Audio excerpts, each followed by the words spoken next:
नमस्कार दोस्तों, त्रिवेणी लर्निंग पर आप सभी का स्वागत है। दोस्तों, हम यहाँ पर आज पढ़ेंगे भारत की जलवायु को प्रभावित करने वाले कारक, है ना। भारत की जलवायु के बारे में पढ़ेंगे, ठीक।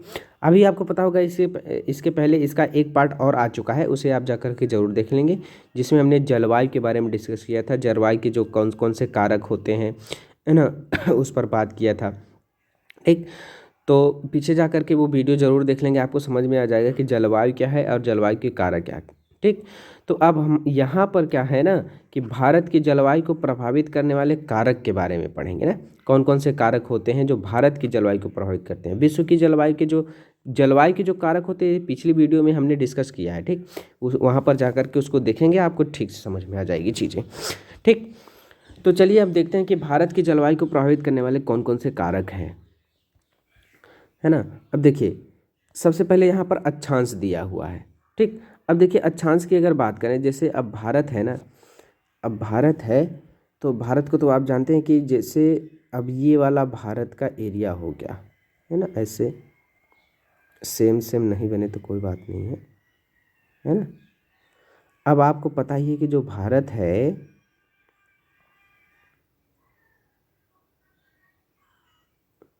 भारत का जो एरिया है ना, वो देखिए, कर्क रेखा जो है वो भारत के एकदम बीच से गुजरती है, इस तरीके से ना। कर्क रेखा भारत के बीच से गुजरती है, ठीक। अभी 8 राज्यों से गुजरती है ये, है ना। तो अब देखिए कि ये भारत का साउथ वाला जो एरिया है ना, ये वाला, ये उष्णकटिबंधीय क्षेत्र में पड़ रहा है, लेकिन इधर का जो एरिया है उपोष्णकटिबंधीय क्षेत्र में पड़ रहा है। यानी भारत जो है ना, उष्ण और उपोष्ण दोनों कटिबंधों में पड़ता है ना। और आपको पता है कि भैया अक्षांश रेखाओं में क्या है कि जैसे जैसे आप इक्वेटर से ध्रुवों पर जाएंगे तो टेम्परेचर में अंतर आने लगेगा। तो कहीं ना कहीं भारत में भी इसका प्रभाव पड़ता है अक्षांशों का, है ना। आपको पता है पिछली वीडियो में हमने बताया था कि जो अक्षांश होता है ना कहीं ये भी जलवायु को प्रभावित कर रहा है। कैसे? इक्वेटर लाइन से जैसे जैसे आप ध्रुवों पर जाएंगे टेम्परेचर कम होता जाएगा, ठीक। तो आपको पता है कि भैया भारत यहाँ जो इसका ये बिंदु है 8 डिग्री 4 मिनट होता है, और जैसे जैसे आप नॉर्थ में जा रहे हैं तो यहाँ पर 37 डिग्री 7 मिनट जो हो रहा है ना नॉर्थ में। तो ये अब देखिए, अक्षांश में जैसे जैसे ऊपर जा रहे हैं तो यहाँ पर टेम्परेचर वेरिएशन तो होगा ही होगा, ठीक। तो वही बात यहाँ पर कही जा रही है कि भारत की जलवायु को अक्षांश भी प्रभावित करता है, ठीक है। अब कैसे देख लीजिए, कर्क वृत्त देश के मध्य भाग से गुजरता है, अभी बताया हमने। पश्चिम में कच्छ के रन से लेकर पूरब में मिजोरम से होकर गुजरता है। ये कौन सा? ये कर्क रेखा की बात कर रहे हैं ना, कि कर्क रेखा भारत के 8 राज्यों से गुजरता है। वही कहा जा रहा है कि देश का लगभग आधा भाग कर्क वृत्त के दक्षिण में स्थित है, जो कि उष्णकटिबंधीय क्षेत्र में। अभी अभी हमने बताया ये बात कि भारत जो है कर्क रेखा के दक्षिण में है, तो उष्ण और उपोष्ण के दोनों कटिबंधों में है। कर्क वृत्त के उत्तर में स्थित शेष भाग क्या है, कहाँ है? उपोष्ण कटिबंधीय क्षेत्र में स्थित है ना। अब ये तो पता ही होगा आपको। आगे देख लीजिए कि इसलिए भारत की जलवायु में ना उष्णकटिबंधीय जलवायु और उपोष्ण कटिबंधीय जलवायु दोनों की विशेषता होती है, ठीक। उसके बाद देखिए, ऊंचाई को देख लीजिए कि ऊंचाई कैसे फैक्टर है कि भारत के उत्तर में हिमालय पर्वत है, ठीक। इसकी औसत ऊंचाई कितना है? लगभग 6000 मीटर है। भारत का तटीय क्षेत्र भी विशाल है, जहाँ अधिकतम ऊंचाई 30 मीटर है।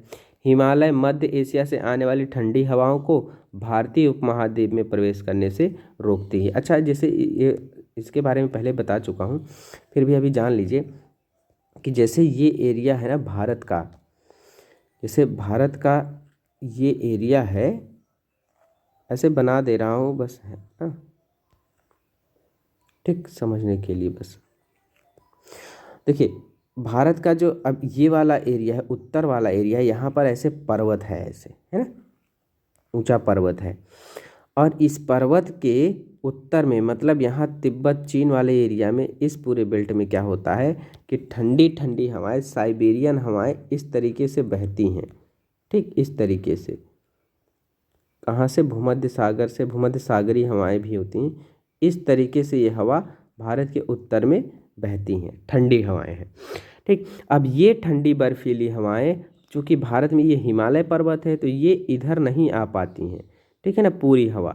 इसीलिए भारत क्या कर रहा है कि इन हवाओं से हमारी रक्षा कर रहा है। ऊंचाई की वजह से ये हवाएं भारत की तरफ नहीं आ पा रही हैं। हालांकि जब भारत में सूर्य जो है मकर रेखा के आसपास चला जाता है तो ये हवाएं भारत के उन्हीं दर्रों में से, क्योंकि पहाड़ को तो क्रॉस नहीं कर पाती हैं, लेकिन हिमालय में जो ऐसे बीच बीच में दर्रे हैं, इन्हीं दर्रों से ये प्रवेश कर जाती है, जिससे उत्तरी भारत में बहुत ज़्यादा ठंड बढ़ जाती है ना। दिसंबर जनवरी के आसपास ऐसी ठंड उत्तर भारत में खूब देखने को मिलेगी। तो वही बात कहा जा रहा है कि ये जो ऊंचाई है, हिमालय किस तरीके से हमारी रक्षा कर रहा है ना।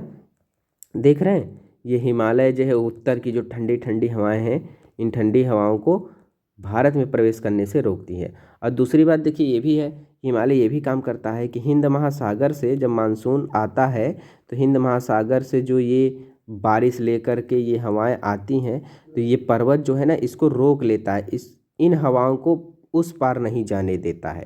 ठीक, अब ये हवाएं क्या करती हैं, पहाड़ों पर ऊपर चढ़ती हैं, ठंडी होने लगती हैं, ठंडी होकर के फिर इधर किनारे पर बरसात कराती हैं ना, इधर बरसात कराने लगती है। तो कहीं ना कहीं हिमालय क्या है, बरसात का भी कारण है। ठीक है ना। तो ये भी जो ऊंचाई है ये भी भारत की जलवायु को प्रभावित करता है। ठीक, तो वही बात यहाँ पर कही जा रही है कि ऊंचाई किस तरीके से प्रभावित करे। भारत के उत्तर में हिमालय पर्वत इतना मीटर ऊंचा है, 6000 मीटर लगभग ऊंचा है। तो ये क्या करता है भैया कि मध्य एशिया से आने वाली जो ठंडी हवाएं हैं ना, इनको भारतीय महाद्वीप में प्रवेश करने से, उपमहाद्वीप में प्रवेश करने से क्या करती है, रोक लेती है। ठीक, और देख लीजिए कि इन्हीं पर्वतों के कारण, ठीक, ये देखिए इन्हीं पर्वतों के कारण इस क्षेत्र में मध्य एशिया की ठीक तुलना में कम ठंड पड़ती है। यही कारण है, मध्य एशिया में ठंड ज़्यादा पड़ती है। क्यों? क्योंकि उधर की हवाएं जो है सीधे चली जाती हैं, बीच में ऊंचा पर्वत है और ये हवाएं पर्वत को क्रॉस करके भारत में प्रवेश नहीं कर पाती। ठीक, दूसरा बात है कि वायुदाब एवं पवन है। ठीक, वायुदाब पवन कैसे भैया कि भारत में जलवायु तथा संबंधित मौसम अवस्थाएं निम्नलिखित वायुमंडलीय अवस्थाओं से संचालित होती हैं। अब देखिए कैसे, पहली बात तो ये कि वायुदाब एवं धरातलीय पवन है। ठीक, ऊपरी वायु परिसंचरण, पश्चिमी चक्रवाती विक्षोभ और उष्णकटिबंधीय चक्रवाती, ये सब क्या है कि भारतीय जलवायु को प्रभावित करते हैं। ठीक, जब जैसे वायुदाब है ना, ये कैसे प्रभावित करता है इसके बारे में थोड़ा डिटेल बात करेंगे, आगे चल के बात करेंगे। अभी ऐसे मोटी मोटी बात समझ लीजिए। ठीक, बता देता हूँ कि जैसे अब ये भारत का मैप बहुत ज़रूरी है भाई, भारत का मैप आप सभी को बनाना आना चाहिए। ठीक है ना, भारत का मैप तो आपको बनाना आना ही चाहिए। ठीक, सीख लेंगे धीरे धीरे, एग्जैक्ट नहीं बन पाता है तो कोई बात नहीं, लेकिन फिर भी थोड़ा बहुत तो सीख ही लेना चाहिए, इतना तो सीख ही लेना चाहिए कि काम हो जाए। ठीक, अब जैसे ये भारत का मैप हो गया, अब ये समझ लीजिए कि एक तो कर्क रेखा भारत के बीच से गुजरती है। ठीक, और इसके साउथ में ऐसे है यहाँ पर भूमध्य रेखा। ठीक, भूमध्य रेखा, और साउथ में जैसे चले जाएंगे तो वहाँ मिलेगा आपको मकर रेखा।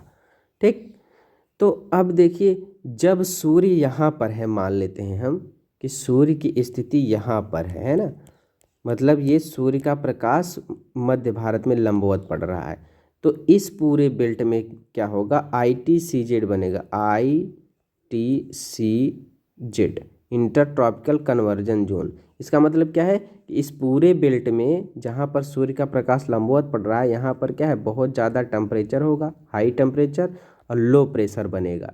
देख रहे हैं ना।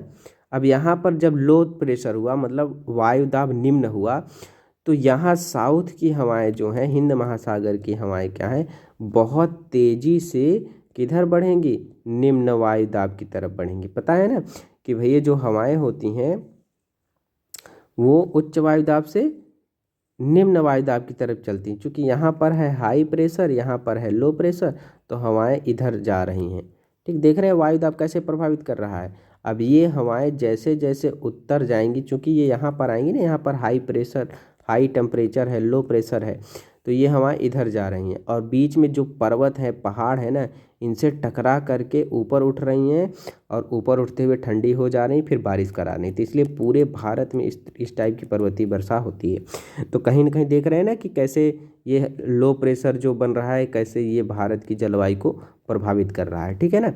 तो उस वही बात यहाँ पर कही जा रही है, इसे ध्यान में रखिएगा कि वायुदाब धरातलीय पवनें जो हैं वो भी इसको प्रभावित करते हैं। फिर ऊपरी वायु परिसंचरण भी है, इसके बारे में ऐसे समझ लीजिए कि जो हवाएं होती हैं ना पृथ्वी पर से सरफेस पर, जिसे व्यापारिक पवन कहते हैं, ये इक्वेटर लाइन के आसपास आकर के ये मर्ज होती हैं और मर्ज होकर के ऊपर उठती हैं। इसके बारे में आप और अच्छे समझ पाएंगे अभी जब हम फिजिकल बुक ज्योग्राफी पढ़ेंगे ना, तो वहाँ आप और इसको ठीक से समझ पाएंगे। अभी बस ऐसे जान लीजिए, क्या जान लीजिए कि भैया वायुदाब एवं पवन में वायुदाब धरातलीय पवनें ये प्रभावित करती हैं ऊपरी वायु परिसंचरण, जैसे जेट स्ट्रीम होता है ना, ठीक, जेट स्ट्रीम, तो जेट स्ट्रीम इसी कहते हैं, ऊपरी वायु परिसंचरण, ये भी भारतीय जलवायु को प्रभावित करता है, ठीक, ये भी याद रखिएगा। बाकी पश्चिमी विक्षोभ और उष्णकटिबंधीय चक्रवात भी प्रभावित करता है, ठीक। आगे देख लीजिए कि भारत उत्तर पूर्वी व्यापारिक पवनों यानी ट्रेड विंड वाले क्षेत्र में स्थित है, ठीक, ट्रेड विंड वाले क्षेत्र में स्थित है।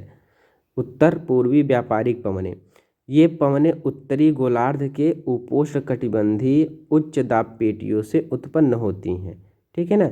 ये दक्षिण की ओर बहती हैं, कोरियालिस बल के कारण दाहिनी ओर विक्षेपित होकर विषुवतीय निम्न दाब वाले क्षेत्र में क्या होती हैं, बढ़ती हैं, ठीक। सामान्यतः इन पवनों में नमी की मात्रा बहुत कम होती है क्योंकि ये स्थलीय भागों पर उत्पन्न होती हैं एवं बहती हैं, ठीक है ना। अब मेरे ख्याल से अब यहाँ आपको ना इसे समझ ही लेना चाहिए, क्योंकि नहीं समझेंगे ना तो आगे जाके बड़ी दिक्कत हो जाएगी, ठीक, इसलिए आपको समझ लेना चाहिए इसे। देखिए यहाँ समझा देता हूँ आपको कि जैसे अब हम मान लेते हैं कि ये हो गया आपका ग्लोब, है ना। अब ये ग्लोब हो गया, ग्लोब में क्या होता है कि एक होती है ऐसे भूमध्य रेखा, ठीक, भूमध्य रेखा होती है, और एक होती है ऐसे आगे अब देखिए भूमध्य रेखा, और यहाँ पर है आपका भूमध्य रेखा के बगल मान लेते हैं 10 डिग्री, ठीक, और इधर भी है आपकी 10 डिग्री, है ना। और ये 30-35 डिग्री, ये 30-35 डिग्री नॉर्थ साउथ होगा। अब क्या हो गया ना कि अब यहाँ से 30-35 डिग्री से हवाएं किधर आती हैं, भूमध्य रेखा की तरफ आती हैं, ऐसे आती हैं ट्रेड विंड, ठीक, देख रहे हैं इस तरीके से, उत्तरी गोलार्ध में उस तरीके से, दक्षिणी गोलार्ध में इस तरीके से ये हवाएं ऐसे जा रही हैं और इक्वेटर लाइन के आसपास ये हवाएं मर्ज हो रही हैं और मर्ज होकर के ये हवाएं ऊपर उठ रही हैं ना। ऊपर उठेंगी तो ऊपर का वही जेट स्ट्रीम वगैरह बनता है। अभी नीचे वाला देख लीजिए, तो ये हवाएं अब यहाँ जा कर के आपस में मर्ज हो रही है ना। अब ये हवा दरअसल आनी तो चाहिए ऐसे, कहाँ से, नॉर्थ से साउथ आनी चाहिए, लेकिन पृथ्वी क्या है ना, पश्चिम से पूर्व रोटेट कर रही है, वेस्ट से ईस्ट। तो ये हवाएं, अब जैसे मान लीजिए कि आप ए पॉइंट पर खड़े हैं, ठीक, और ये हवा ऐसे नॉर्थ से साउथ आ रही है, ठीक, ये हवा आप देख रहे हैं ऐसे कि हवा आ रही है आपके सामने, है ना। मान लीजिए हवा तो नहीं देख पाएंगे, लेकिन ऐसे हम मान लेते हैं कि आप इस हवा को देख रहे हैं, ठीक, और आप यहाँ हैं ए पॉइंट पर, ठीक, और आप देख रहे हैं कि हवा आ रही है आपके पास, लेकिन जब तक ये हवा आपके पास आएगी ना तब तक आप क्या होगा, थोड़ा सा आगे बढ़ जाएंगे। क्यों आगे बढ़ जाएंगे, क्योंकि वेस्ट से ईस्ट पृथ्वी रोटेट कर रही है, तो आप तक ये आने से पहले आप खुद आगे बढ़ जाएंगे, आप यहाँ हो जाएंगे। तो आपको क्या लगेगा कि ये जो हवा है ये हमारे किधर मुड़ गई, इधर मुड़ गई, ठीक है ना, इस साइड में आपके आपके बाएं मुड़ गई, यानी ये हवा अपने कहाँ, दाहिने मुड़ गई, ठीक, ये हवा आपके दाहिने मुड़ गई, ऐसा आपको लगेगा, ठीक। ये उत्तर से दक्षिण आ रही है, चूँकि आप आगे बढ़ गए और ये हवा जबकि आपके पास आनी चाहिए थी अब आपके पास नहीं आएगी, अब क्या होगा, ये इधर जाती हुई आपको महसूस होगी।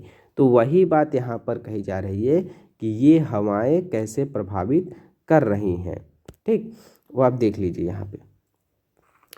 अब देखिए ऐसा क्यों हुआ, इसी को कहते हैं कोरियालिस बल के कारण ये अपने दाहिनी ओर मुड़ गई, है ना, और विषुवतीय निम्न दाब वाले क्षेत्र की ओर बढ़ती है। विषुवतीय निम्न दाब मतलब ये है कि वही 10 डिग्री के आसपास वो हवा जाती है, वहाँ पर दक्षिण वाली हवा से मर्ज हो जाती है। ठीक, इन पवनों में नमी का मात्रा बहुत कम होता है। अब क्यों होता है?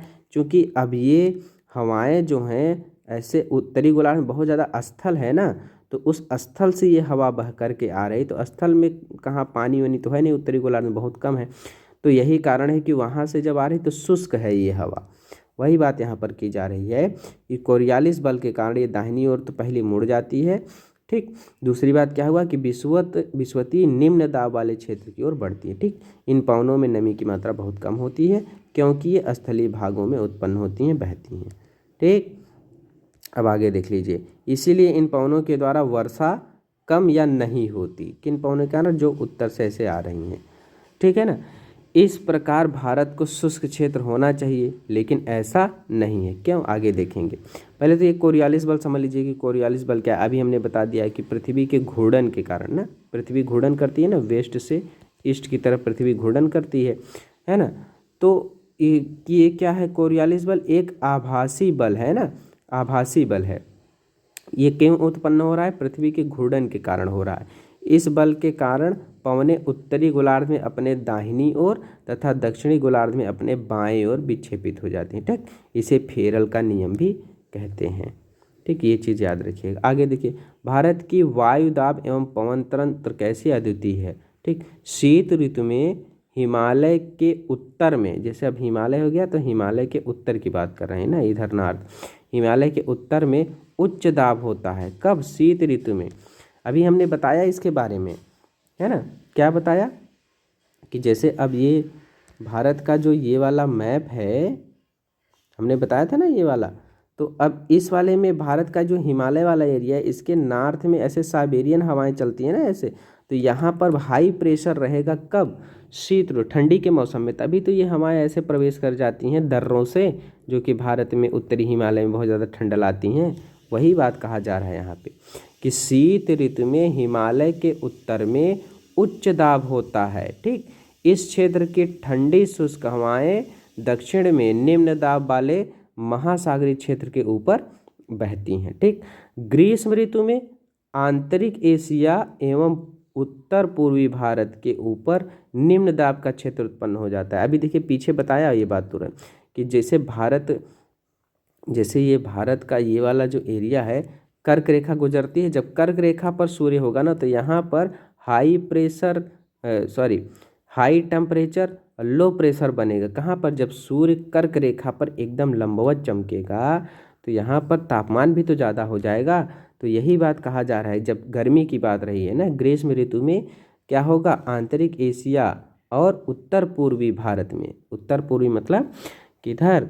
ये बात कर रहा है असम, अरुणाचल प्रदेश, नागालैंड की बात कर रहे हैं ना, मेघालय की बात कर रहे हैं। तो उत्तर पूर्वी भारत के ऊपर निम्न दाब क्षेत्र हो जाता है। ठीक, जिसके कारण गर्मी के दिनों में वायु की दिशा पूरी तरह से बदल जाती है ना। ठंडी में क्या होता है? उधर से हवाएं, ठंडी में मैंने बताया ना कि जो पहाड़ है, पहाड़ों के दर्रों में से हवा घुस करके चली जाती है भारत में, तो इनकी हवा कैसे है? उत्तर से दक्षिण है ना। लेकिन गर्मी में क्या हो जाता है? गर्मी में एकदम उल्टा हो जाएगा। ये हवा यहाँ पर जब सूर्य का टेम्परेचर बहुत ज़्यादा हो जाएगा, राजस्थान और इस पूरे बेल्ट में, ठीक है, मध्य प्रदेश, ये झारखंड वगैरह, हाई टेम्परेचर हो जाएगा, वहाँ पर लो प्रेशर रहेगा, तो हवा साउथ से इस तरीके से बहते हुए आने लगेगी इस एरिया में। ठीक है ना। तो देखिए दिशा बदल गई ना। गर्मी में ये कहाँ से? दक्षिण से उत्तर चल रही हैं। ठीक, और शीत ऋतु में किधर चलेंगी? नॉर्थ से साउथ चलेंगी। ठीक, वही बात यहाँ पर की जा रही है, याद रखिएगा। तो अब क्या हो गया कि अब इस समय उत्तर पूर्वी भारत के ऊपर निम्न दाब क्षेत्र उत्पन्न हो रहा है, जिसके कारण गर्मी के दिनों में वायु की दिशा पूरी तरीके से परिवर्तित हो जा रही है। ठीक, आगे देखिए कि वायु दक्षिण में हिंद महासागर के उच्च दाब वाले क्षेत्र में, देख रहे हैं ना, वायु जो है दक्षिण में, कहाँ से? वायु दक्षिण में स्थित कहाँ? हिंद महासागर के उच्च वायुदाब वाले क्षेत्र से दक्षिण पूर्वी दिशा में बहते हुए, दक्षिण पूर्व मतलब इस तरीके से बहते हुए विषुवत वृत्त को पार कर दाहिनी ओर मुड़ते हुए ठीक। अच्छा, इसको समझ लीजिए, नहीं तो आपको दिक्कत हो जाएगी आगे। अब पहले तो ये समझ लीजिए कि जो भारत है वो कहाँ स्थित है। ठीक, अब मान लेते हैं ये ग्लोब हो गया। ठीक, ग्लोब में ये रेखा हो गई आपकी कर्क रेखा, है ना।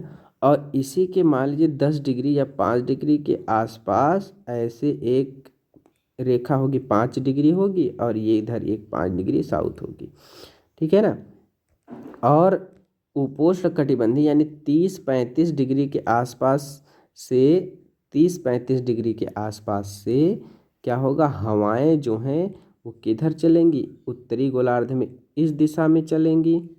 ठीक, अच्छे से समझ लीजिए इसको, उत्तरी गोलार्ध में इस दिशा से ये हवाएं चलेंगी और दक्षिणी गोलार्ध में इस दिशा से ये हवाएं चलेंगी। ठीक, ऐसे हवाएं चलेंगी। और आपको पता है कि भारत कहाँ है। अब ये हो गया, मान लीजिए इक्वेटर लाइन हो गया, और इसको हम मान लें 0 डिग्री का अगर देशांतर हम इसको मान लें, तो भारत की स्थिति कहाँ है, इस बेल्ट में भारत है, यहाँ पर भारत है ना। तो अब देखिए ये जो हवा जा रही ये वाली, इस ऐसे हवा जा रही है ना ये हवा, लेकिन कोरियोलिस बल के कारण जैसे ये इक्वेटर लाइन को, ये अभी एक 5 डिग्री के आसपास जा रही है, लेकिन जब सूर्य इस बेल्ट में आ जाएगा यानी कर्क रेखा के आसपास आ जाएगा, तो यहाँ पर हाई टेम्परेचर लो प्रेशर हो जाएगा ना। तो ये हवा अब क्या करेगी, जो 5 डिग्री तक ही जा कर के ऊपर उठ जा रही थी, अब ये यहाँ पर जब हाई टेम्परेचर है, लो प्रेशर है, तो यही हवा इस 0 डिग्री को क्रॉस करेगी। और जैसे ही क्रॉस करेगी ना, तो इसकी दिशा तो ये होनी चाहिए थी, लेकिन कोरियोलिस बल के कारण क्या होगा कि ये अपने दाहिनी ओर मुड़ जाएगी। मैंने बताया ना, उत्तरी गोलार्ध में जो हवाएं होंगी अपने दाहिनी ओर मुड़ जाएंगी, तो ये हवा मुड़ करके दाहिनी इस दिशा में चली जाएगी, ठीक है ना, इस दिशा में।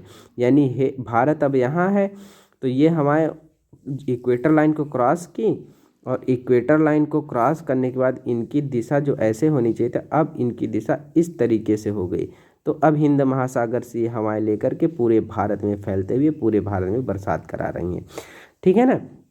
तो यही हवा है, इसी को क्या कह रहे हैं, पहले तो ये हवा की दिशा इस तरीके से थी, कहाँ, दक्षिण पूर्व से, यानी साउथ और ईस्ट थी, लेकिन जैसे ही इक्वेटर लाइन को ये क्रॉस की तो इसकी दिशा इस तरीके से हो गई ना। जब इसकी दिशा इस तरीके से हो गई तो ये कौन सी हो गई, साउथ वेस्ट की ना, दक्षिण पश्चिम हवा हो गई है। अब दक्षिण पश्चिम इसी को अब हवा को बोलेंगे भारत में दक्षिण पश्चिम मानसून, और ये पूरे भारत में बरसात कराएगी, ठीक है ना।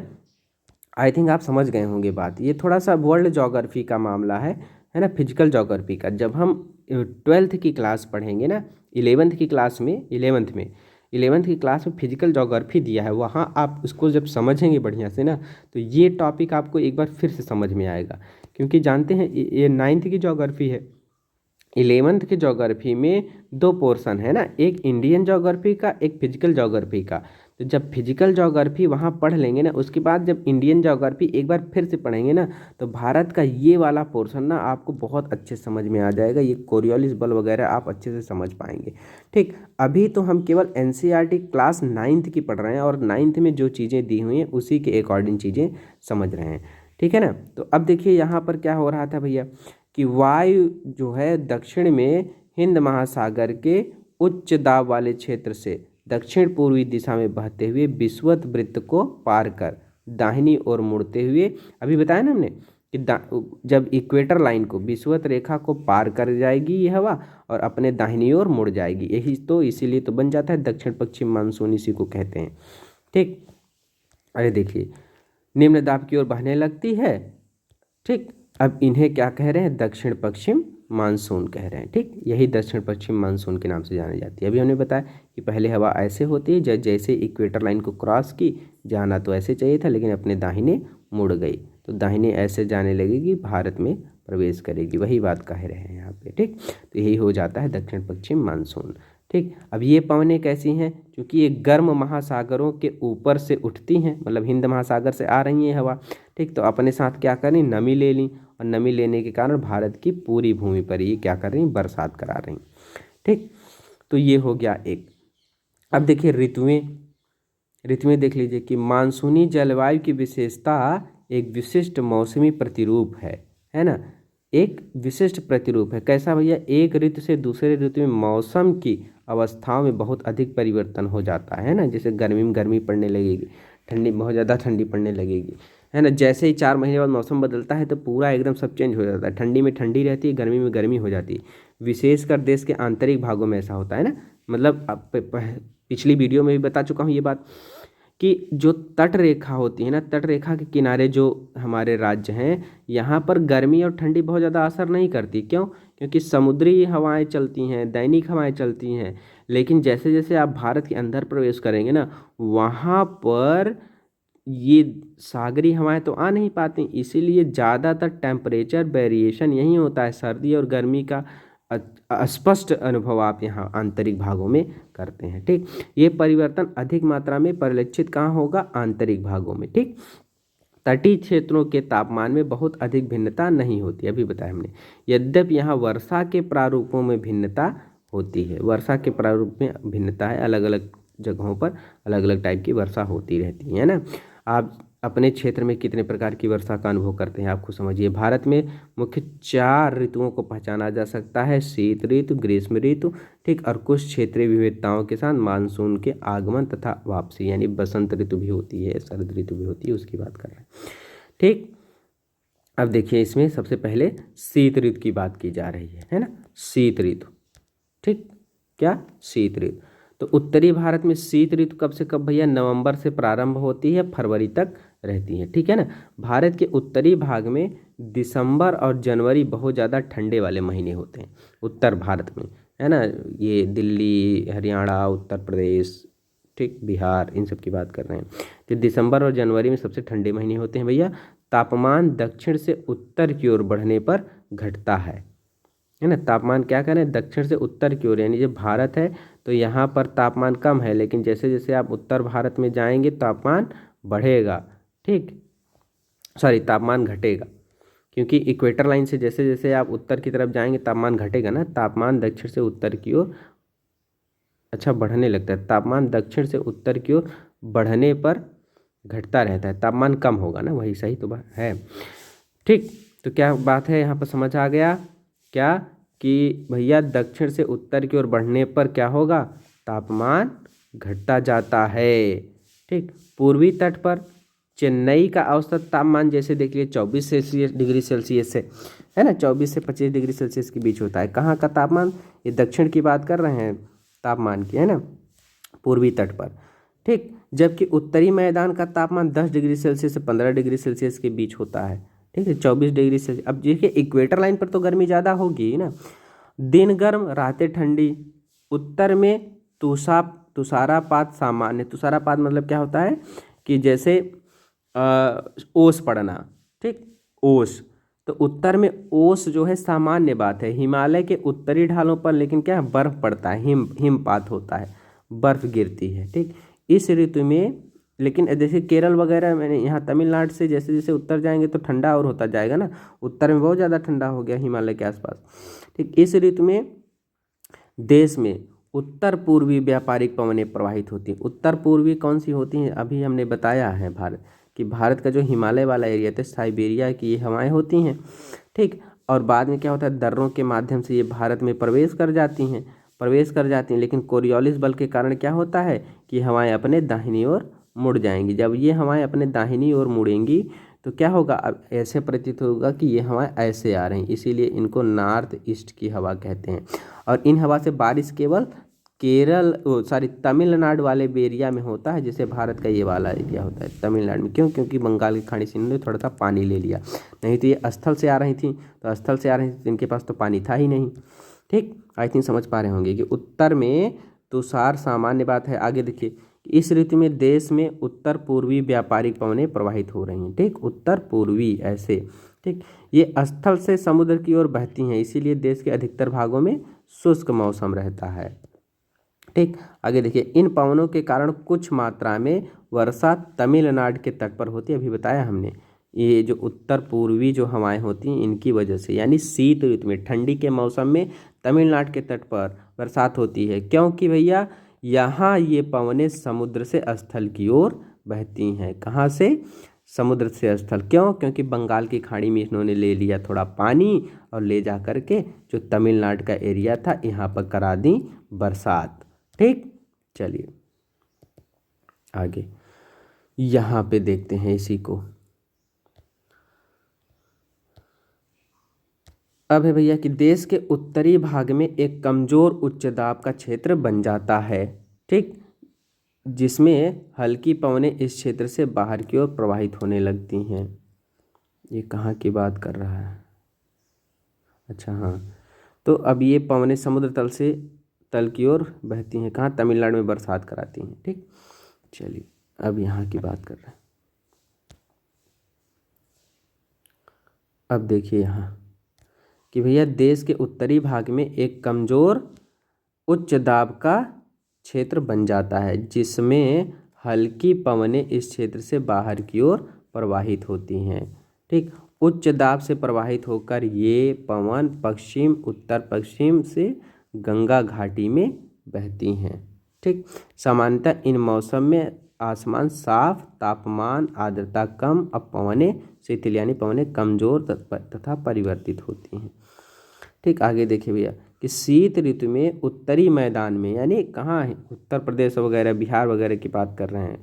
शीत ऋतु में उत्तरी मैदान में क्या होता है कि पश्चिम एवं उत्तर पश्चिम से चक्रवाती विक्षोभ का, जैसे अब ये हिमालय हो गया ना, तो उत्तर और इस पूरे बेल्ट भूमध्य सागर की बात करें कि भूमध्य सागर से ये चक्रवाती विक्षोभ आता है। ठीक, और जो कि हिमालय की दर्रों को पार करके भारत में प्रवेश कर जाता है, जबकि वो पूरा हवा नहीं आ पाती है। शीत ऋतु में उत्तरी मैदान में कहाँ? पश्चिम और उत्तर पश्चिम से चक्रवाती विक्षोभ का अंतर्वाह विशेष लक्षण है। ठीक, यह कम दाब वाली प्रणाली कहाँ से? देखिए भूमध्य सागर एवं पश्चिमी एशिया के ऊपर ठीक उत्पन्न होती है ना, तथा पश्चिमी पवनों के साथ भारत में प्रवेश करती है। ठीक, इसके कारण शीतकाल में मैदानों में वर्षा होती है। याद रखिएगा, शीतकाल में जो मैदानों में वर्षा हो रही है, इसका कारण क्या है? इसका कारण है कि उत्तर पश्चिम की जो चक्रवाती विक्षोभ है वो है। उत्तर पश्चिम मतलब भूमध्य सागर, अभी हमने बताया ना हिमालय है, हिमालय में ये साइबेरियन हवा ऐसी इस तरीके से चलती है ना।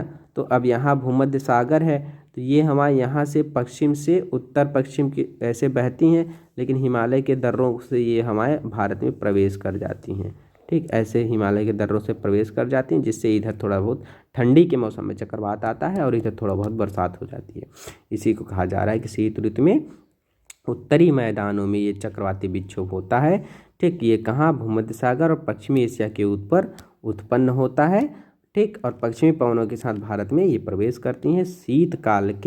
शीतकाल में मैदानी भागों में ये बरसात कराती हैं। ठीक, पर्वतों पर यही हिमपात पर्वतों पर हिमपात जिसकी उस समय बहुत अधिक आवश्यकता भी होती है ना, गेहूँ वगैरह उस समय रहता है भारत में, उसको पानी की ज़रूरत होती है, आवश्यकता भी होती है। यद्यपि शीतकाल में वर्षा, जिसे स्थानीय तौर पर याद रखिएगा महावट कहते हैं, ये बहुत इंपॉर्टेंट बात है। किसको? शीतकाल में ठंडी में जो वर्षा होती है, इसे कहाँ लोकल एरिया में क्या कहा जाता है? महावट कहा जाता है। कि कुल मात्रा कम होती, मतलब बहुत कम बरसात होती, लेकिन ये रबी की फसल, किसके लिए? गेहूं की फसल के लिए बहुत ज़रूरी है। ध्यान रखिएगा, कौन सी ये हवा की बात कर रहे हैं? ये बात कर रहे हैं उत्तर पश्चिमी हवा की, जो भूमध्य सागर में उत्पन्न होता है विक्षोभ, उसकी बात कर रहे हैं ना, जो ठंडी के मौसम में उत्तरी भारत में बरसात कराता है। प्रायद्वीप भागों में शीत ऋतु स्पष्ट नहीं होती। क्यों भैया? समुद्र तट के नज़दीक है, जिसके कारण ये प्रभाव बहुत कम पड़ता है। ठीक, तापमान के प्रारूप में न के बराबर परिवर्तन होता है। ठीक, अब देखिए गर्मी के मौसम में क्या होता है। गर्मी के मौसम में पहले तो समझिए कि सूर्य के उत्तर की ओर आभासी गति रहती है। सूर्य कर्क रेखा के आसपास चमकता रहता है, जिसकी वजह से क्या होता है कि भारत के बीच में राजस्थान है ना, और क्या कहते हैं बिहार, उत्तर प्रदेश, हरियाणा, इन सब में क्या होता है? हाई टेम्परेचर बन जाता है ना, हाई टेम्परेचर राजस्थान वगैरह का एरिया, ठीक है, भारत के बीच में, और लो प्रेशर बन जाता है, जिसके कारण क्या होता है? दक्षिण की हवा भूमध्य सागर को पार करके अपने दाहिने मुड़ के इस तरीके दक्षिण पश्चिम मानसून बनाती है ना, पीछे बता चुका हूँ। तो सूर्य के उत्तर की ओर आभासी गति के कारण भूमंडलीय ताप पट्टी उत्तर की तरफ खिसक जाती है। वही ITCZ की मैं बात कर रहा हूँ। ठीक, अब इससे क्या होता है कि मार्च से मई तक भारत में ग्रीष्म ऋतु होती है। ठीक, ताप पट्टी मतलब वही जहाँ सूर्य है वहीं बन रहा था ITCZ ना, जहाँ पर हाई टेम्परेचर लो प्रेशर बन रहा था, वही उसी की बात कर रहे हैं कि अभी इसके कारण क्या हो रहा है कि विभिन्न अक्षांशों पर मार्च से मई के दौरान रिकॉर्ड किए तापमान को आप देखकर इसका अंदाज़ा लगा सकते हैं। जैसे मार्च में क्या होगा, दक्कन के पठार का उच्च तापमान 38 डिग्री सेल्सियस हो जाता है। अप्रैल में मध्य प्रदेश गुजरात का तापमान 42 डिग्री सेल्सियस हो जाता है। मई में उत्तर पश्चिमी जो भागों का तापमान कितना हो जाता है, 45 डिग्री सेल्सियस हो जाता है। प्रायद्वीप भारत में समुद्री प्रभाव के कारण तापमान कम रहता है। ठीक, लेकिन उत्तर भारत की तरफ जैसे जैसे बढ़ेंगे तो तापमान ज़्यादा मिलने लगेगा। ठीक, दाब कम है। देश के उत्तरी भाग में ग्रीष्म काल में तापमान में वृद्धि होती है। ठीक, वायु दाब में कमी आती है, यानी हाई टेम्परेचर, ठीक, और लो प्रेशर की बात कर रहे हैं। कहाँ बन रहा है, उत्तरी भारत में बन रहा है। ऐसा क्यों हो रहा है, क्योंकि सूर्य उस समय कर्क रेखा के आसपास है ना, मकर रेखा के आसपास नहीं है। मकर रेखा के आसपास रहता है तब सर्दी शीत ऋतु होती है। ठीक, अब देखिए देश के उत्तरी भाग में ग्रीष्म काल में तापमान में वृद्धि हो रही है, वायु दाब में कमी हो रही है। मई के अंत में उत्तर पश्चिम में थार के रेगिस्तान से लेकर पूरब एवं दक्षिण पूरब में पटना, छोटा नागपुर, पठार, ये सब यहाँ बहुत ज़्यादा अब हीटिंग होने लगती है ना। हीटिंग होने की वजह से ये सब स्थितियाँ बन जाती हैं। ठीक, आगे देखिए, कम दाब का क्षेत्र बन गया, इसे एक लंबाई में कम दाब का क्षेत्र बन गया है ना। वही बात कहना है कि पवन का परिसंचरण इस गर्त के चारों ओर प्रारंभ हो जाता है। गर्त मतलब क्या होता है कि जहाँ पर हाई टेम्परेचर लो प्रेशर का पूरा एक बेल्ट बन गया है ना, पूरा एक बेल्ट बन गया, इसी को कह रहे हैं। अब यहाँ पर हवाएं आएंगी ना, ऐसे बहने लगेंगी, इसी की तरफ तो हवाएं आएंगी, इसी की तरफ तो हवाएं आएंगी। ठीक, तो अब देखिए इसी में लू देख लीजिए क्या होता है। लू ग्रीष्मकाल का एक प्रभावी लक्षण है। गर्मी के टाइम में यही लू पड़ने लगती है इसी बेल्ट में, क्योंकि यहाँ पर हाई टेम्परेचर है, लो प्रेशर है, तो इनको भरने के लिए हवाएं बहुत तेज़ी से हवा इसी की तरफ आएंगी चारों तरफ से। तो यहाँ पर क्या होगा, लू की स्थिति बनेगी, है ना। पता ही है आपको कि लू इस तरीके से चलती है। चलिए, तो लू ग्रीष्मकाल का एक प्रभावी लक्षण है। ये धूल भरी गर्म एवं शुष्क पवनें हैं जो कि दिन के समय भारत के उत्तर और उत्तर पश्चिमी क्षेत्रों में चलती हैं। ठीक, तो ये होता है भैया, कभी देर रात तक चलती रहती हैं। उत्तर भारत में ना कई महीनों के दौरान धूल भरी आंधियाँ भी आती हैं। ठीक, यही भी ध्यान रखिएगा कि उत्तर भारत में मई के महीने के दौरान धूल भरी आंधियाँ चलती हैं। ठीक, अस्थायी रूप से आराम पहुंचाती हैं ये, क्योंकि ये तापमान को कम कर देती हैं तथा अपने साथ ठंडे समीर और हल्की बरसात भी लाती हैं मई वगैरह के टाइम में। ठीक, कभी कभी क्या होता है कि तीव्र हवाओं के साथ गरज वाली मूसलाधार वर्षा भी होती है। ठीक, इसके साथ प्रायः हिमवृष्टि भी यानी बर्फ़ भी गिरती है। वैशाख के महीने में ये बरसात होती है, इसीलिए इस पश्चिम बंगाल में इसको कहते हैं काल बैसाखी। याद रखिए कहाँ आता है, पश्चिम बंगाल में। ठीक, और देखिए गर्मी के अंत में कर्नाटक केरल में ये मानसूनी वर्षा होती है, जहाँ पर क्या कहते हैं आम्र है, मैंगो सावर, कॉफ़ी सावर, टी सावर सब कहाँ होता है, सब यहीं होता है केरल में। ठीक, चलिए, वर्षा ऋतु या मानसून का आगमन कैसे होता है। मानसून का आगमन कैसे होगा, जब भारत में, ठीक, कर्क रेखा के आसपास सूर्य लंबवत चमकेगा तो हाई टेम्परेचर लो प्रेशर बन जाएगा, और वहीं हिंद महासागर में लो टेम्परेचर हाई प्रेशर है। ठीक, तो हाई प्रेशर से लो प्रेशर की तरफ हवा आने लगती है। ठीक, तो आते समय हिंद महासागर से पानी लेकर के भारत में प्रवेश कर जाती है, पर्वतों से टकरा टकरा करके भारत में बरसात कराती है। इसे कहते हैं मानसून का आगमन। ठीक, इतना याद रखिएगा। अब देखिए यही बात अब यहाँ पर पढ़ने जा रहे हैं कि जून के प्रारंभ में उत्तरी मैदान में क्या हो जाता है, निम्न दाब की अवस्था हो जाती है। ठीक, यह दक्षिणी गोलार्ध की व्यापारिक पवनों को आकर्षित करती है। दक्षिणी गोलार्ध हमने बताया ना कि जैसे ये भूमध्य रेखा को ये हवा क्या करती है, पार करती है, अपने दाहिनी ओर मुड़ जाती है, और अपने दाहिनी ओर मुड़ करके इसकी दिशा ये दक्षिण पश्चिम मानसून वाली हो जाती है। हिंद महासागर से यही हवा पानी उठाएगी, भारत में बरसात कराएगी। ठीक। तो वही बात है कि भैया जून के प्रारंभ में उत्तरी मैदान में निम्न दाब की अवस्था तीव्र हो जाती है। ठीक, यह दक्षिणी गोलार्ध की व्यापारिक पवनों को आकर्षित करती है। भाई क्यों आकर्षित कर रहा है?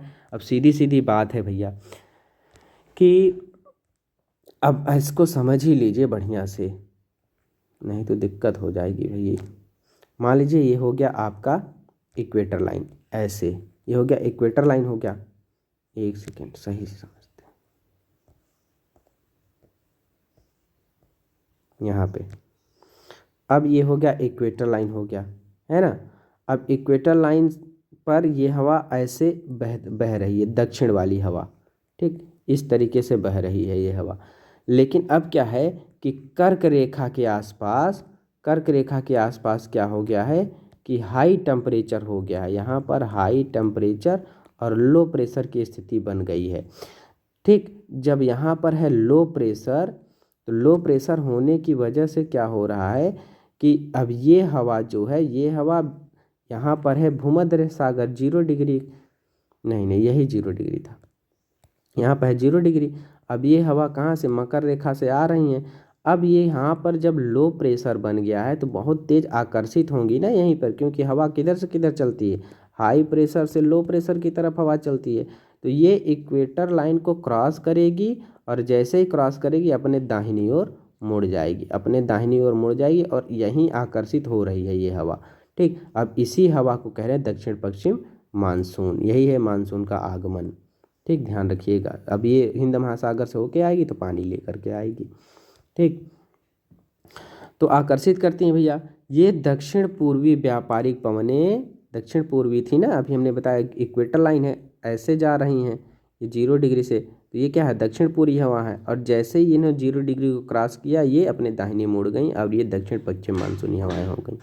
ठीक, तो क्या हो गया भैया कि दक्षिण पूर्वी व्यापारिक पवनें हैं दक्षिणी समुद्र के उपोष्ण कटिबंधीय क्षेत्र में उत्पन्न होती हैं, दक्षिण में उत्पन्न हो रही हैं। और ये पवनें गर्म महासागरों के ऊपर से होकर गुजरती हैं, इसीलिए अपने साथ क्या महाद्वीप में बहुत अधिक मात्रा में नमी लाती हैं। हिंद महासागर से होकर गुजर रही हैं तो क्या होगा कि बरसात कराएंगी। सिंपल बात है कि ये पवनें तीव्र होती हैं, 30 किलोमीटर प्रति घंटा औसत के वेग से चलती हैं। उत्तर पूर्वी भाग को छोड़कर ये मानसूनी पवनें देश के शेष भाग में 1 महीने में पहुंच जाती हैं। उत्तर पूर्वी भाग में बहुत जल्दी पहुंच जाती है। ठीक है, वहाँ पर जल्दी बरसात कराने लगती है, इसीलिए बारदो लोई छीड़ा होता है असम में। उत्तर पश्चिम मानसून का भारत में अंतर प्रवाह ठीक यहाँ के मौसम को पूरी तरह क्या कर देगा, चेंज कर देगा। मौसम के प्रारंभ में पश्चिमी घाट के पवनमुखी ठीक भागों में भारी वर्षा होती है। ठीक, याद रखिएगा। क्योंकि ये हवाएं क्या कर रही हैं, जैसे अब इनकी दिशा इस तरीके से हो गई है ना, तो ऐसी दिशा हो गई है। तो अब एक तो पश्चिमी घाट ऐसे फैला है ठीक, और इधर क्या कहते हैं पूर्वी घाट फैला है। तो ये हवा आई पश्चिमी घाट से टकरा करके इस पश्चिमी घाट के किनारे बरसात करा रही हैं, लेकिन इधर वृष्टि छाया क्षेत्र बन जाता है, यहाँ पर बरसात नहीं हो पाती। वृष्टि छाया क्षेत्र के बारे में पिछले वीडियो में बताया हूँ, जा करके देख लीजिएगा। ठीक, अब इधर से ये हवाएं जा रही हैं, इधर से हवाएं ये सब बह रही हैं। ठीक है ना। अब तमिलनाडु का ये वाला जो तट है इधर बरसात नहीं कराती है हवाएं, क्यों? क्योंकि इस बेल्ट में बरसात कराएंगी और ये हवा ऐसे चली जाएंगी आगे। ठीक, वापसी जो मानसून होता है वो तमिलनाडु में बरसात होता है। तो वही बात है भैया कि ये पर्वतों से टकराएंगी, ऊपर उठेंगी, ठंडी होगी, फिर ठंडी होकर भारी हो जाएंगी तो बरसात कराएंगी। ठीक, मौसम के प्रारंभ में पश्चिमी घाट के ठीक पवनमुखी भागों में भारी वर्षा कराती हैं। अभी हमने बताया कि ऐसे घाट है और पश्चिमी घाट के ये पवनमुखी भाग है, यहाँ पर बरसात होगी, लेकिन इधर बरसात नहीं होगी, वृष्टि छाया क्षेत्र हो जाएगा। दक्कन का पठार मध्य प्रदेश के कुछ भाग में भी ये बरसात कराती हैं। हालांकि ये वृष्टि छाया क्षेत्र है, लेकिन फिर भी थोड़ी बहुत बरसात यहाँ पर हो जाती है। ठीक, ये पूरा मैप है, अभी देख लीजिए। ये हवाएं जो होती हैं ऐसे जा रही हैं भैया, जून के महीने में ऐसे जा रही हैं। यहाँ पर पश्चिमी घाट है ठीक, तो यहाँ से टकरा करके इस पूरे बेल्ट में ये बरसात कराती हैं, इस बेल्ट में। लेकिन इस बेल्ट में बरसात नहीं करा पाती, यहाँ पर बन जाता है छाया क्षेत्र बन जाता है। और ये हवाएं पूरा इसी तरीके से जा कर के पूरे भारत में बरसात कराती हैं। जहाँ जहाँ पर्वत हैं पर्वतों से टकरा करके ऊपर उठती हैं, ठंडी होकर पूरे भारत में बरसात कराती हैं। एक साथ इस मैप को एक बार देख लीजिए अगर देखना है तो आपको ये। ठीक है ना, चलिए तो आई थिंक कि बात समझ गए होंगे। वीडियो थोड़ा सा बड़ा हो रहा है लेकिन कोई बात नहीं। अभी देखिए, अधिकतर वर्षा देश के उत्तरी पूर्वी भागों में होती है। खासी पहाड़ी के दक्षिण में मासिनराम एक जगह है। ठीक, अभी ये भी देख लीजिए, जैसे हमने बताया था ना आपको कि ये अब बांग्लादेश वाला एरिया था, ऐसे आपको पता होगा। तो यहाँ पर है मेघालय, ठीक, यहाँ पर है त्रिपुरा, है ना। तो मेघालय में ही ऐसे गारो, खासी, जयंतिया 3 पहाड़ियाँ हैं। तो यही खासी जो पहाड़ी है ना, इसी खासी पहाड़ी के कहाँ दक्षिण में इस बेल्ट में यहाँ पर है मासिनराम। विश्व की सबसे ज़्यादा बरसात यहीं पर होती है, ये यहाँ पर याद रखिएगा। ठीक, ये असम अरुणाचल प्रदेश का एरिया हो गया सबसे ज़्यादा। ये है गारो, यहाँ पर है खासी, यहाँ पर जयंतिया। तो बीच में जो है यहीं पर है चेरापूंजी। पहले होता था चेरापूंजी, अब मासिनराम में सबसे ज़्यादा बरसात होती है। ठीक, याद रखिएगा। ठीक, मासिनराम विश्व में सबसे अधिक वर्षा प्राप्त करता है। गंगा की घाटी में आप जाएंगे तो पूरब से पश्चिम की ओर वर्षा की मात्रा घटती जाती है। ठीक, ये मैप है आपके सामने, यहाँ पर देख लीजिएगा, ये पूरा गंगा का घाटी है। ये चीज़ याद रखिएगा। ये मेघालय है ना, यहाँ पर सबसे ज़्यादा बरसात होती है। और यहाँ से जैसे जैसे आप पूरब से पश्चिम जाएंगे गंगा की घाटी में ये हवाएं जाएंगी, वैसे वैसे बरसात कम होती जाएगी। राजस्थान पहुँचेंगे बरसात बहुत कम हो जाएगी। सबसे ज़्यादा बरसात नॉर्थ ईस्ट में होती है। पूरब से ये हवाएं जाती हैं कहाँ, पश्चिम की तरफ। तो पूरब में ज़्यादा बरसात कराएंगी, पश्चिम में कम बरसात कराएंगी। ठीक, यही कारण है कि जैसे उत्तर प्रदेश वाला एरिया है ना, उत्तर प्रदेश में लखनऊ, गोरखपुर वगैरह क्षेत्र में बहुत ज़्यादा बरसात होती है। लेकिन जैसे जैसे आप पूरब जाएंगे, मथुरा वगैरह में पहुँचेंगे, सबसे कम बरसात होगी। ठीक, तो ये याद रखिएगा। वही बात यहाँ पर कही जा रही है। क्या कही जा रही है? सिंपल बात है क्या कि भैया गंगा घाटी में पूरब से पश्चिम की ओर वर्षा की मात्रा घटती है। राजस्थान, गुजरात के कुछ भागों में बहुत कम वर्षा होती है। मानसून से संबंधित एक अन्य परिघटना है वर्षा में विराम।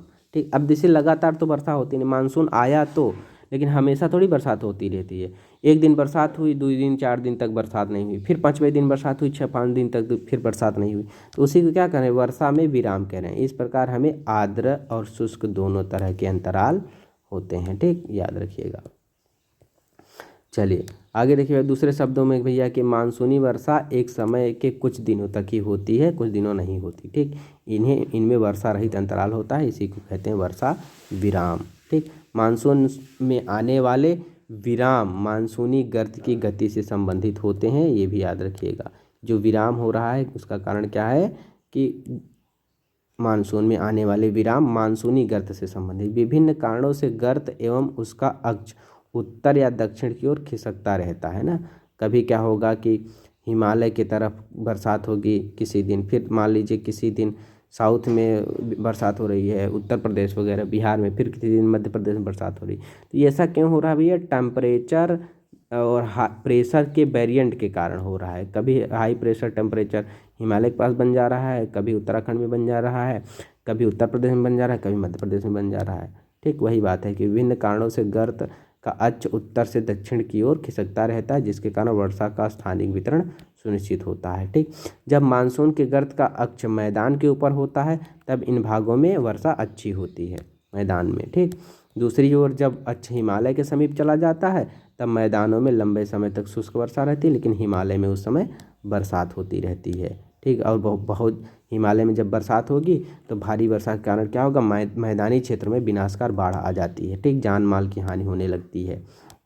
पर्वतों पर बरसात हो रही है ना। उष्णकटिबंधीय निम्न दाब की तीव्रता एवं आवृत्ति भी मानसूनी वर्षा की मात्रा और समय को निर्धारित करते हैं। ठीक, यह निम्न दाब का क्षेत्र बंगाल की खाड़ी के ऊपर बनता है तथा मुख्य स्थलीय भाग को पार कर जाता है। ठीक, तो ये हो गया आगे भैया कि यह गर्त निम्न दाब के मानसून गर्त के अक्ष के अनुसार होता है। मानसून को इसी अनिश्चितता के लिए जाना जाता है, मतलब कोई निश्चित नहीं होता है बरसात कब हो रही कब नहीं हो रही। ठीक, आगे देखिए, शुष्क एवं आर्द्र स्थितियों की तीव्रता, आवृत्ति एवं समय काल में भिन्नता होती है। ठीक है, इसके कारण यदि एक भाग में बाढ़ आती है तो दूसरे भाग में सूखा पड़ जाता है। यही चीज़ें हैं, कोई निश्चित नहीं है ना। इसका आगमन वापसी अव्यवस्थित होता है, इसीलिए कभी कभी देश के किसानों को कृषि कार्यों में। ठीक, चलिए अब देखिए मानसून की वापसी क्या होती है, रिट्रीट हो रहा। मानसून आया, अब ठंडी का मौसम आ गया। ठंडी का मौसम कब होगा भैया, अक्टूबर नवंबर के दौरान क्या होगा कि दक्षिण की तरफ सूर्य के आभासी गति, अब ये सूर्य कहाँ चला गया, मकर रेखा के आसपास। अभी कर्क रेखा के पास आया था, अब क्या हो गया, मकर रेखा के आसपास चला गया। तो जो भूमध्य रेखा है, भूमध्य रेखा हो गया, अब मकर रेखा हो गया। तो अब मकर रेखा 23.5 डिग्री पर है ना, साउथ में। तो यहाँ पर जब सूर्य है तो यहाँ पर अब हाई टेम्परेचर है ना, लो प्रेशर बन गया। तो इधर की हवाएं अब इधर आ रही हैं, ठीक। यानी भारत की हवाएं भी अब क्या हो रही, वापसी आ रही हैं। तो उस पूरे बेल्ट में जो साइबेरिया की हवा थी दर्रों से भारत में प्रवेश कर गई थी, जिससे उत्तरी भारत में अब ठंडी हो रही है, ठीक। ये चीज़ याद रखिएगा। तो मानसून की वापसी यही तरीके से होती है भैया कि अक्टूबर नवंबर के दौरान क्या होगा, दक्षिण की तरफ जब सूर्य चला जाता है तो मानसून गर्त या निम्न दाब वाला जो क्षेत्र होता है वो भी मकर रेखा के आसपास चला जाता है, ठीक। यही कारण है कि उत्तरी मैदान के ऊपर क्या होता है, मानसून शिथिल हो जाता है, कमज़ोर हो गया ना मानसून, ठीक। अब उच्च दाब प्रणाली इस स्थान का ले लेती है, ठीक। धीरे धीरे जो हाई प्रेशर प्रणाली जो होती है वो दक्षिण चली गई, ठीक, कमज़ोर हो गया। दक्षिण पश्चिम मानसून कमज़ोर हो गया तथा धीरे धीरे पीछे की ओर हटने लगता है। अक्टूबर के प्रारंभ में मानसून पवनें उत्तर के मैदान से अब हट जाती हैं, तो कहाँ चली जाएंगी, साउथ में चली जाएंगी। अक्टूबर नवंबर का महीना, ठीक, गर्म वर्षा ऋतु से शीत ऋतु में बदल जाता है, ठीक। परिवर्तन काल होता है, याद रखिएगा। अक्टूबर नवंबर का महीना गर्म वर्षा ऋतु से शीत ऋतु में परिवर्तन का काल है। अक्टूबर नवंबर में ये सब चेंज होता है, ठीक। मानसून की वापसी होने से आसमान जो होगा भैया वो साफ हो जाएगा, तापमान वृद्धि हो जाती है, याद रखिएगा।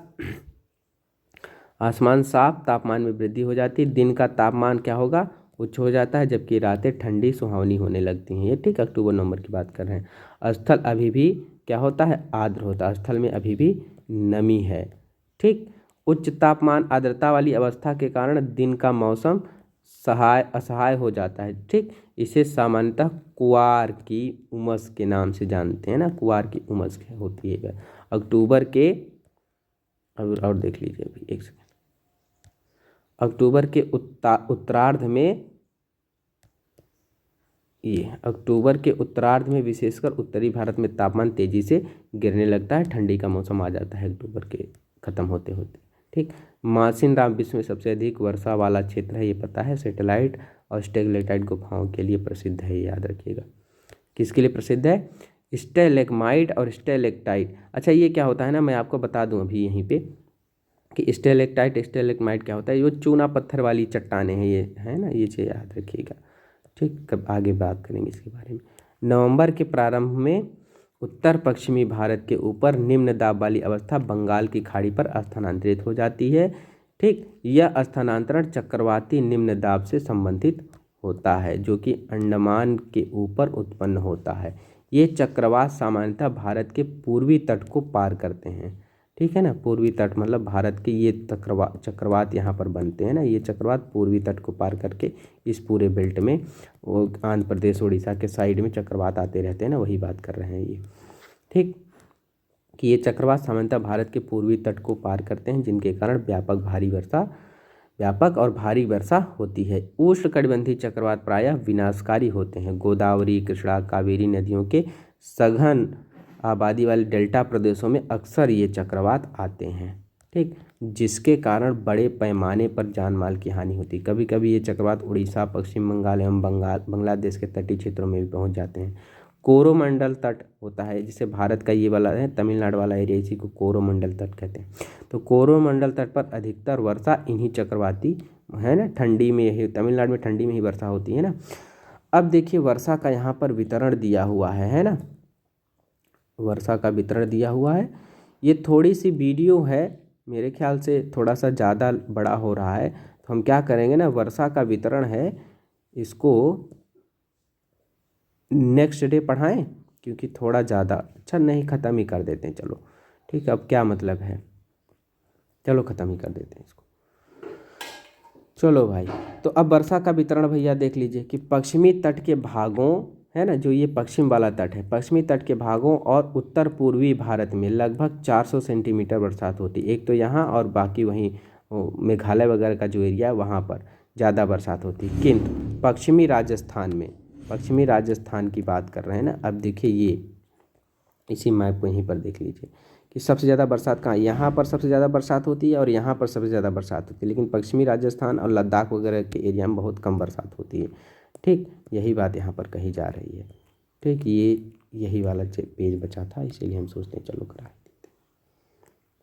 ठीक, ये देख लीजिए। तो भैया इस सटे पंजाब, हरियाणा, गुजरात के भागों में 60 सेंटीमीटर से भी कम बरसात होती है, लेकिन जो इधर तट वाला है 400 सेंटीमीटर, फिर अब उत्तर पूर्वी भारत में 400 सेंटीमीटर ठीक कम होती, और इधर 60 सेंटीमीटर ही होती है। दक्षिण पठार के आंतरिक भागों एवं सह्याद्री के पूर्वी क्षेत्र में भी वर्षा की मात्रा समान रूप से कम होती है। सह्याद्री मतलब जो जैसे ये वाला एरिया हो गया ना, तो ये पश्चिमी घाट हो गया, इधर की बात करें इस पूरे बेल्ट में बरसात कम होती है, जबकि पश्चिमी घाट के इस साइड में बरसात ज़्यादा होती है। ठीक, आगे देखिए इस क्षेत्र में वर्षा की मात्रा कम क्यों हो रही भैया, आप समझ ही रहे हैं कि क्योंकि वृष्टि छाया क्षेत्र में पड़ रहे हैं ना, पर्वतों को क्रॉस कर जाती हैं हवाएं। जम्मू कश्मीर के लेह में भी वर्षण की मात्रा बहुत कम होती है, लेह लद्दाख की बात कर रहे हैं। देश के शेष हिस्से में वर्षा की मात्रा मध्यम बनी रहती है। हिमपात हिमालयी क्षेत्रों तक ही सीमित रहता है, पूरे देश में नहीं होता, हिमालय में ही बर्फ वगैरह की पड़ते हैं। मानसून की प्रकृति के परिणाम स्वरूप एक वर्ष से दूसरे वर्ष होने वाले वार्षिक वर्षा की मात्रा में भी भिन्नता होती है। पहले मान लीजिए एक साल बहुत ज़्यादा बरसात हुई, दूसरे साल कम हुई। वर्षा की विषमता निम्न वर्षा वाले क्षेत्र जैसे राजस्थान, गुजरात के कुछ भाग और पश्चिमी घाटों के वृष्टि छाया क्षेत्र में अधिक पाई जाती है। ठीक है ना, ये याद रखिएगा, वर्षा की विषमता इन सब एरिया में बहुत ज़्यादा होती है। ठीक, अतः अधिक वर्षा वाले क्षेत्रों में बाढ़ें अधिक आती हैं, जबकि निम्न वर्षा वाले क्षेत्र में सूखे की आशंका बनी रहती है। ठीक, मानसून देखिए, मानसून एकता का परिचय कैसे कराता है। ठीक, क्या पहले पढ़ चुके हैं कि हिमालय अत्यंत ठंडी पवनों से भारतीय उपमहाद्वीप की रक्षा करता है। ठीक, और इसके कारण अपेक्षाकृत उच्च अक्षांशों के बावजूद क्या है कि उत्तरी भारत में निरंतर ऊंचा तापमान बना रहता है। ठीक, इसी कारण प्रायद्वीप पठार में तीनों ओर से समुद्र के प्रभाव के कारण न तो ज़्यादा गर्मी रहती न ज़्यादा ठंडी रहती है। ठीक, एक समकारी प्रभाव बना रहता है, तापमान की दिशाओं में बहुत कम अंतर होता है। ठीक, आगे देखिए, लेकिन फिर भी क्या हो रहा है कि भारतीय प्रायद्वीप पर मानसून की एकता का प्रभाव बहुत ही स्पष्ट है। पवन की दिशाओं का ऋतुओं के अनुसार परिवर्तन, उनसे संबंधित ऋतु की दशा ऋतु चक्रों को एक लय प्रदान करती है। वर्षा की अनिश्चितता तथा उसका असमान वितरण मानसून का विशिष्ट लक्षण है। ठीक, संपूर्ण भारतीय भूदृश्य, उसके जीव वनस्पति, इसका कृषि चक्र, मानव जीवन तथा उनके त्यौहार उत्सव सभी मानसूनी लय के चारों ओर घूमते। मतलब अब समझ रहे हैं ना कि भैया जहाँ पर जैसी जलवायु होती ना, वैसा ही वहाँ पर रीति रिवाज ये सब चीज़ें पहले भी बता चुका हूँ कि बहुत ज़्यादा ठंडी है तो बहुत ज़्यादा गर्मी है, तो उस हिसाब से उनका कल्चर भी डेवलप होता है ना। वही बात यहाँ पर कहा जा रहा है कि उत्तर से दक्षिण तथा पूरब से पश्चिम तक संपूर्ण भारतवासी प्रतिवर्षा मानसून के आगमन की प्रतीक्षा करते हैं। ये मानसूनी पवनें हमें जल प्रदान कर कृषि की प्रक्रिया में तेजी लाती हैं, संपूर्ण देश को एक सूत्र में बांधती हैं। ठीक, नदी घाटियाँ जो इन जलों का संवहन करती हैं, इन्हें भी एक नदी घाटी इकाई का नाम दिया जाता है। ठीक, तो ये अभी हमने क्या ख़त्म किया भैया, 9th की जियोग्राफी की एनसीईआरटी का जो चौथा चैप्टर है, कौन सा, जलवायु। ठीक, तो चलिए ठीक है भैया, अगर आपको ये वीडियो पसंद आया करे तो लाइक भी करिए और शेयर भी कर दिया करिए मैक्सिमम लोग, ताकि हमसे जुड़ पाएँ। तब तक के लिए भैया नमस्कार।